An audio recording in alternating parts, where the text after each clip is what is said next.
Wait a minute, I'm not Joe Messina. I'm Dave Sussman, regular guest host here at the Real Side Radio on 73 radio stations on the Salem Radio and GCN networks across the fruited plain. It is always a pleasure to be with you. And I am in full rant tonight. I've had my coffee. I've been watching political conventions for 2 weeks. I've got stuff to say. But nobody says it better than our next guest, Dave Carter from Dave Carter Online and the host of the Dave Carter Show at ricochet.com. We've had him on the show before. He's been over at Whiskey Politics as well. And if for those that don't know him, he is a truck driver, retired military veteran, former private detective, and radio show host. Welcome back to the show, Dave. How are you, my friend? I'm a man of many personalities, evidently, and many jobs, and couldn't hold any of them. So we're having a good time. How about you? We're doing really well. And off air, we were talking about this concoction called Drambuie, which is a sweet whiskey, I take it? It's a Scotch whiskey. It's from Scotland, and it's very good. You drink it on the rocks or without the rocks, or however you want to drink it, or put it in an IV bag. It's good, but it's great. I haven't tried pouring it over Frosted Flakes yet, but the evening is young. You never can tell. Yeah, well, you know what? You get that It's Great sugar treacle, and you're going to be bouncing off the walls tonight. Meanwhile, Right, I'll be in the corner throwing up. I can't drink sugary anything. But thanks for joining us. I wanted to have you on the show because a couple of things. First of all, even though it's out of the news already, your hometown of Lake Charles, Louisiana, took a direct hit from the latest hurricane. You wrote a fantastic piece, which is up on ricochet.com. Folks can go to August 31st to find it, called A Tale of Two Cultures. Talk to us about what happened in Lake Charles. Well, in Lake Charles, I mean, it took a direct hit. The one good thing, I was talking with my sister who lives just west of Lake Charles along the Texas line, and Lake Charles did have the benefit of the eye going over town. So there was, I suppose, a 30-minute, 20-minute, 30-minute reprieve in the middle of it all before the action kicked up again. Whereas for folks to the east or to the west of the eye wall, it was just nonstop, 150-mile-an-hour winds. It was like a buzzsaw, just cutting everything down. My family evacuated town. My mom and my sister and the grandkids and great-grandkids left town and went to north of Houston to some family there. And they fared well up there, but the houses, my mom's house, I would believe has some sort of superficial something happening with the roof.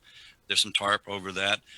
My sister's house appears to be in good shape. My niece's house sustained pretty significant roof damage, and the mold being in Louisiana, it's just like an armpit, you know. So that's on a mold, good day. Right. Yeah. So the mold set in right away, and so they're doing an awful lot of work. And our family has some property up in the middle of the state that belonged to my great-great-grandparents. They built a house there, and my brother-in-law went up there, secured everything, and it seems to have worked. You know, the straps that they use in a flatbed to secure the cargo? He used those straps to secure the old roof to this place. Oh, wow. My great-great-grandparents built it in the 30s. You know, I was absolutely just floored by the pictures that you put up in this post up on Ricochet, because apparently the church that you played in as a kid, now you don't live down there now, you live up in Memphis, but the church that you played in as a kid, I mean, that looked like something out of what my dad played in World War II East End of London. Right. My parents were married there. My sister was married there. I was, as a little child. I mean, I've got my Bible that I got when I was born, and it's from that church. And then as a teenager, I climbed to the top of the roof because I have no sense. But it sustained quite a bit of damage. And what struck me, to get back to the piece that I wrote, was how in the aftermath of this horrific storm, there's no such thing as race, right, or pigmentation or ethnicity. None of that matters. What matters is people helping people. They're bonded together by common humanity to try to help each other out, by compassion and by love for fellow human beings and the dignity that they deserve as human beings. That's what happens when there's a significant event, right? This was not a self-imposed disaster. This was a natural disaster, and they are bonding together. The Cajun Navy's running all over the place trying to do what they can to help people out. And I contrast that with Kenosha, with Portland and these other places where people have the luxury of being offended by things that make no sense at all, and then rampaging and tearing the place apart, marauding and pillaging, and it's awful. The contrast, and you see that because on the picture that I put in the post, half of the picture is a fire truck on fire in Kenosha, and the other half is the destruction in Lake Charles. But those two diametrically opposed cultures, if you will, came into stark relief in the aftermath of that storm. So I thought I would write about it. This is why I wanted to talk with you about this tonight, because I think what you are talking about, these two opposing sides, are in essence destruction and building, destruction and building and growing. And I think this is emblematic of our election and the choices that we have now been given as voters and citizens when we're taking a look at these inner cities around the country that are being burned and looted and businesses being destroyed. And then you've got an idea, a concept, plans, policies to try to rebuild and allow all people across all demographics to prosper. Where do you think America is on this question with 60 days out? I think that America is on the side of decency and on the side of humanity and on the side, to quote the president, law and order. I don't believe that they are prepared to yield their cities, their neighborhoods, their businesses, and their lives to a mob, to a thugocracy. Somebody that was my garage band name in the 80s, by the way. Why am I not surprised? Thugocracy. I'm kidding. It would have been a good one. But there was a guy that I went to high school with, and I reconnected with him on social media. It's a super guy, very nice guy, and he's done well for himself. I just love him to death. But we're on opposite sides of the political divide. And so he posted a meme last night when NRA starts taking credit for school shootings, then Black Lives Matter will take credit for the looting. And one of the things he wrote, he says, "Tell me where Black Lives Matter told people to loot." Mm-hmm. So I happened to have seen the video of Ariel Atkins, who is a Black Lives Matter leader in Chicago, saying that looting is reparations. Yeah. I mean, say, right, go ahead and do it. It's reparations. You're entitled to it. Go for it. We want you to do it. We support it. I posted the video. The guy goes completely silent. Yeah. Didn't refute it. He should have listened before you came on. We played a 2-minute clip of all the Democrats in the media essentially talking about, you got to punch people in the face. You got to get out there. And they were advocating violence. These people are saying it. There's a thing called video today. Well, that began with Barack Obama saying that when they bring a knife, we bring a gun. And when he ran in 2008, telling people, don't just disagree with them, get in their face, push back. That's what he said. Yeah. And they've taken him up on his word. Black Lives Matter didn't start under Donald Trump. No, it started in 2014 under Barack Obama. And, what was it? Frying like pigs in a blanket, frying like bacon. Anyway, we got to go through the commercial break here. We're going to be back here. We've got Dave Carter from Dave Carter Online and Ricochet.com. We're just starting, folks. We'll be right back. Dave Sussman here in the chair at Real Side Radio. Don't go away. Some people without brains do an awful lot of talking. The best bumper music in all of radio here at Real Side Radio. Dave Sussman in the chair. Delighted to be with you on this Wednesday evening. We are about 60 plus days out of election 2020. And, we're just talking with our guest here, Dave Carter, who you can find at Dave Carter Online at Ricochet.com, an incredible podcast. And he's also a contributor over at The Federalist and The Conservative Review. Dave, you and I were just talking off air and making the statement that we've all said before, that this is the most important election of our lifetimes. And, I hate it because I remember Sean Hannity saying it back in the 90s when I used to listen to him on the radio. But this truly is, isn't it? I mean, we're looking at a major dichotomy of different directions that this country can go in 60 days, aren't we? Dave, do you remember 4 years ago when, forget the gentleman's name, that made the comparison with Flight 93? Yes. And so that was a Flight 93 election. And the comparison was between that election and the people on Flight 93 that were trying to avert a catastrophe because Flight 93 was headed toward the White House. This is on 9/11. Yeah. And they ended up pitching the plane to save whatever target ostensibly the plane was supposed to hit. And he made the connection with an analogy between Flight 93 and that election. And I had, on my last episode of the show, I had Vic Davis Hanson on, which you've had him on before too. And I asked him if that's a valid, well, not really that comparison. My question was, is there such a thing as a point of no return? And beyond that point, you're done. Are we at such a point now? His answer was, we may very well be. I don't dismiss him as an alarmist. Yeah. He's got plenty of historical perspective. He's a brilliant guy. And when he says we may very well be, I take that seriously. We have heard it every 4 years, which, as I said off air, tends to take the punch out of what we hear out of the situation now. But that does not negate the reality of the situation that we find ourselves in. And that scares me because, I mean, you've had Victor on. We've had Victor on. Victor is one of the greatest minds walking this planet on this day. And when he says something like that from a perspective of history, and he's a historian on more than you and I will ever read. And he knows. I wasn't around. I was a zygote. I wasn't born until February of 1969. But in 1968, you were around. You were a kid.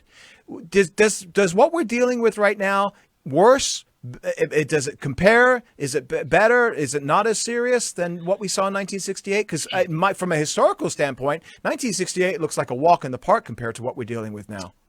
I don't have the data to put my fingers on right now to know the number of bombings, the number of riots, and all that. But it's got an awful feel to it. And I was a kid. I was 6 years old. Yeah. But I remember seeing the newsreels, and it was chaotic.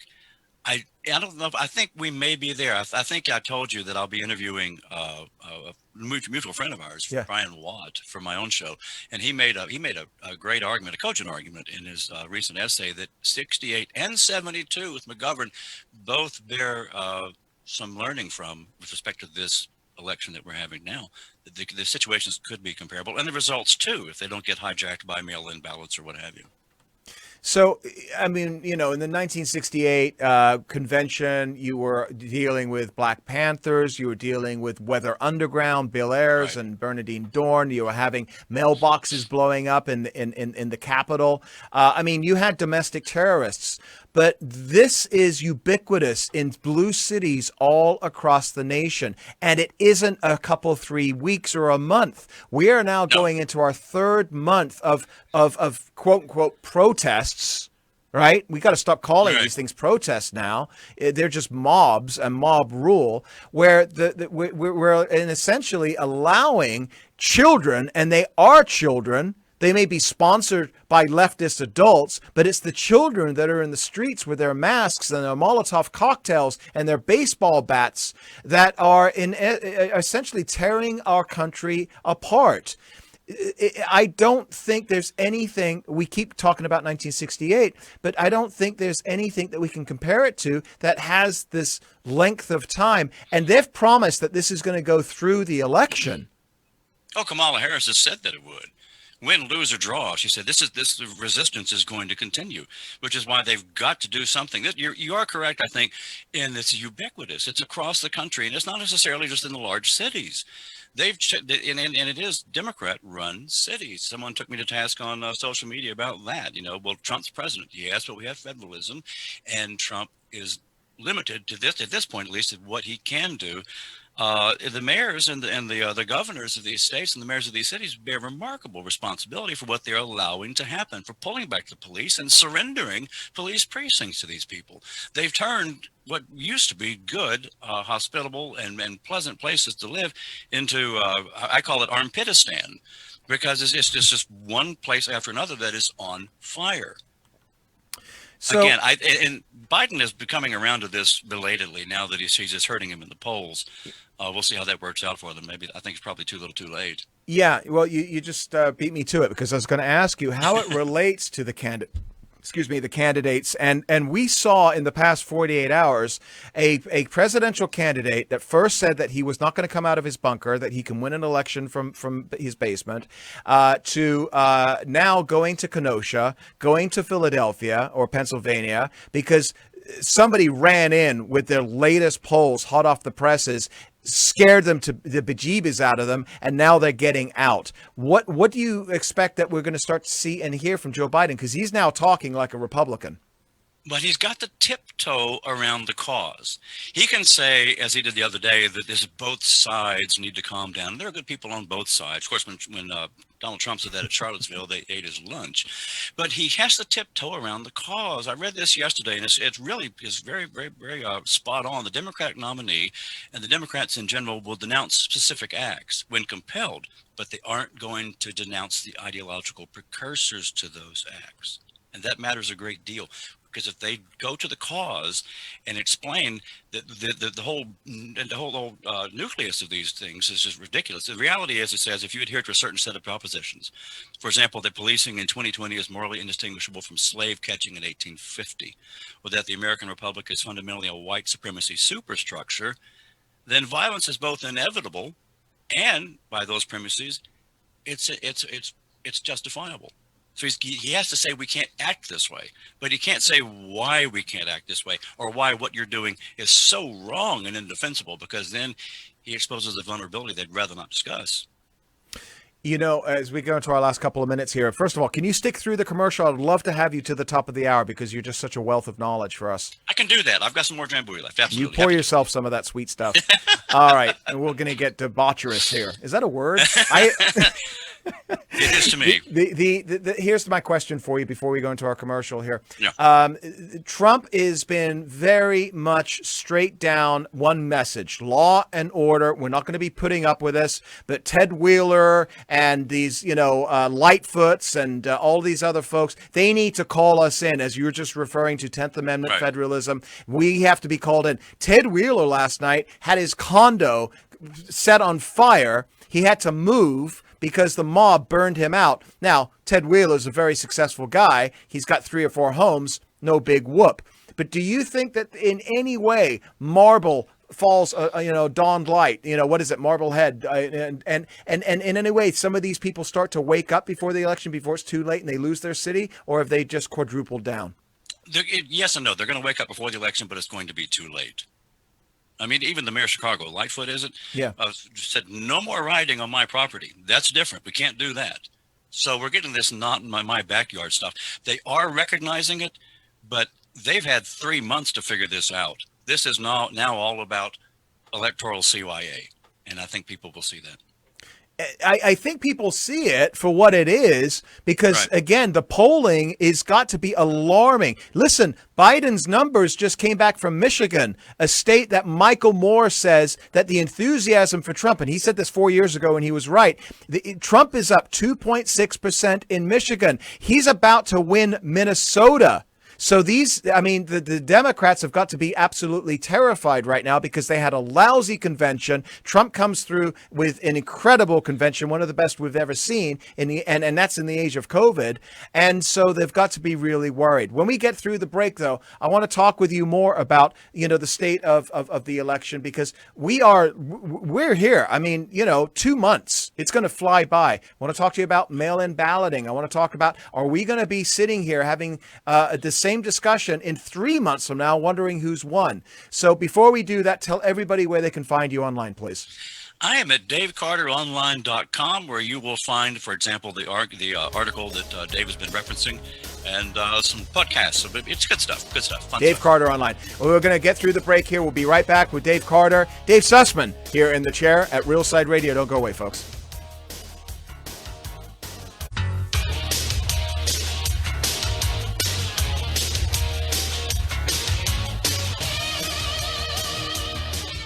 Anyone know the effects? Anyone?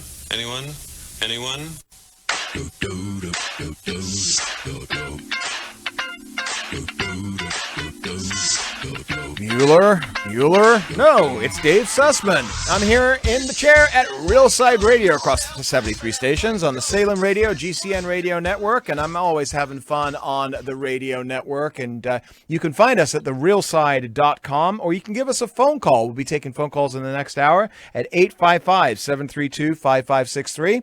855-732-5563. But in the meantime, I'm delighted to keep our guest on with us, Dave Carter, because we always have so much fun with him, especially when he's drinking Drambuie. Dave Carter from Dave Carter Online and the Ricochet Audio Network, where you can find his amazing show. He's got a good one coming up this week. You might want to listen to that one. Dave, I got a question for you right out of the Biden camp. We saw Joe Biden says that the officers involved in the shootings of Jacob Blake and Breonna Taylor should be charged. He says, let's make sure justice is done. You know, there's no justification whatsoever for his position, given what we now know, especially with Jacob Blake, who was resisting arrest. He was sexually abused and assaulted a 15-year-old girl multiple times. He got tased and he ran around. He got away from the cops, went to his car, where we now know that there was a knife. So what is Joe Biden doing here? Was that recent when he said that? Is that today or the last day? Yeah, or so? yeah. It just came out this morning, I believe. Well, he's in a fog. I mean, he's in a fog, and they're not going to feed him the truth anyway. Well, I don't know if he'd know the difference if they did. There was an old guy at one time that walked into a bar on Bourbon Street. I don't know why I remembered this story, but he walked into a little strip joint on Bourbon Street, and a lady kind of bounced up to him and said, "Would you like soup or sex?" And he said, "I think I'll have the soup." And that's kind of where I think Joe Biden is at the moment. I wouldn't want the sex on Bourbon Street either, though.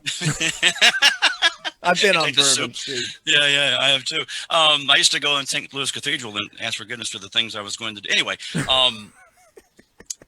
as I wrote in this piece about Jacob Blake's arrest, the police responded knowing that this courageous hero had a warrant for his arrest. They attempted to arrest him, at which point he peacefully fought back, amicably putting one officer in a headlock, while good-naturedly shrugging off two taser attempts, while according to the police union, they told him to stop trying to get in the car. He was meekly armed with a knife. The venerable Jacob Blake non-confrontationally refused the orders of the officers, who were not able to subdue him. He tried to enter his vehicle, where he would try to retrieve a weapon. There was a knife in there, where the officers shot him. What were they supposed to do? And it bears mentioning that the lady who called 911, who had previously been his victim of multiple sexual assaults against her two children were in the car. That was her car he was trying to get into. He had stolen it once before. Yeah. The two kids are in the car. He's got knives. He gets in the car and drives off with these kids. What happens? I mean, you don't let that take place. Then you open yourself up, or you open those kids, and God knows who else. You open them up to possible wrecks, all kinds of things. You just don't allow that to happen. They tried to tase them. They tried everything they could think of. What they did not respond. It's incredible. This is your piece is amazing the way you described it, because that's why they pay you the big bucks. But I mean, listen, we know the truth on this. We've read the reports thus far, and they have, to a certain extent, been repeated even in mainstream media, not as much as they should have. But if you want the information, it's out there. And yet the narrative is being continued by the Democrat nominee for president of the United States. And you and I both know that a large percentage of the people that will be voting for him truly believe that there is an epidemic across this country of black men being gunned down by white officers on racial reasons, when it could be the numbers just don't show that. You know, it just doesn't happen. It's nothing compared to the sheer number of people that are arrested. 80 million arrests a year, and we're talking a couple of handfuls of situations here. And even if it was 100. It would be just and one is bad, and I get that. Okay, but people truly believe that we're dealing with an epidemic here, where you've got roving bands of white racist, white supremacists they're using their power in police departments all across the country to take out the black man. How do we have this conversation when the narrative is so unrealistic and is untoward and is basically a lie? I don't know. I mean, I have cited the facts ad nauseum in my own articles. I mean, in 2019, there were 9 unarmed black men that were killed by police. There were 19 white people that were killed by police. Meanwhile, 7,000 people plus 7,000 blacks plus are the victims of homicide every year, and 90% of those are at the hands of other black assailants. So if I'm a black person and I'm worried about getting shot when I leave the house, the odds are overwhelmingly in favor of another black person gunning me down than a police officer. It's less than 1%. And Mhm. yet that's what gets all the attention. And it's not just the Democrats. I mean, Drew Brees has got Mm. Jacob Blake's name on his helmet. You remember a couple of days ago when the gentleman was arrested for literally trying to rape a lady in broad daylight in New York on the subway platform? Yep. They got him a few hours later, and I tweeted out saying, I wonder if this guy's the next candidate for Drew Brees' helmet. What these folks, what happens with what the criminal element does is irrelevant, right? Yeah. If a black person is murdered, so by another black person, it's nothing at all. A lady was shot here just recently, a pregnant lady shot in front of Walgreens by the child's father, the child that she was carrying. Nothing. So But somebody gets shot by a cop, that's a totally different thing. you and I, we talk about this. We use facts. We use cogent reasoning to try to explain why what you're seeing on the news reported by media, what you're seeing the Bidens and the Clintons and the Ocasio-Cortezes of the world are saying is not in fact truth. And yet we still have this. Is there an answer other than just trying to be patient and explaining this, or is there another way that we can get just permeate the thick fog of this? It's almost Goebbels like, right? I mean, it's just repeat a lie often enough until it becomes true. How do you get the truth through? Well, here's a hypothesis. I think we are getting the truth through. I think in certain places, Wisconsin for one, I think I spoke to you about this on my show the other day, that the numbers in terms of black approval ratings for the president are going way up. I think that folks where in these communities where the crime is happening, they understand. They may not say very much because after all, they'll be told they're not black. But I think enough people are coming around. I think there's a growing movement. And I do think, again, outside of shenanigans at the mailbox or the Hearst parking lane in Chicago at the voting precincts, outside of that, I think that this is going to, I think the left is in for a bit of an awakening. Well, let's hope so. And I always look at you as a wise soothsayer of what is going on. We are 60 plus days out now of an election. This may or may not be a Flight 93 election. I don't know. I truly believe that if this election goes in the wrong direction and the Democrats are projecting what they're telling us what they're going to do, this election, if the Democrats have their way, will not be over on November the 3rd, the morning of November the 4th. Right. Okay. Right. And we know this. And we see Axios and Bloomberg articles that have come out today alone and suggested that if the election was held as it is right now, Donald Trump wins November the 3rd with a massive landslide, 380 electoral votes, maybe more. But then they have to wait for the mail-in ballots to come in and be counted, and that could take days, weeks, possibly longer. You and I both went through 2000. We're okay. That took 5 weeks until the Supreme Court said shut it down. We're done. And we know what that did to this country. Today we've got the added element in our last couple of minutes here, Dave, of violence, looting, arson in the streets. What happens if in those few weeks that it can take to count votes?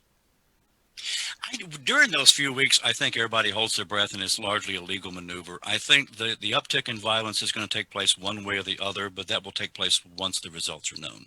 And what happens if Donald Trump ultimately wins? Then the people are going to lose their minds, and I think at that point he's got to step in. I think it's called the Insurrection Act. Andrew McCarthy can correct me, but he's got to step in. Yeah, he's got to step in when the mayors are refusing to safeguard American citizens. Then he has to take affirmative steps to do exactly that, and that means the National Guard. They're not going to understand anything else, I don't think. Well, with that being said, Kamala Harris and Biden and the Democrats and much of the media have basically been saying, if you want this to stop, if you want this insurrection, if you will, to stop, just vote Biden and it will all go away. And I don't know about you, but I think most people, when they're given an ultimatum, in this case, they're being held hostage. They're being told, "Oh, nice little country you've got there. It's a shame to have something happen to it, wouldn't it?" Exactly. No, we don't know. What was the response in World War II? Nuts. Yeah. We don't do that.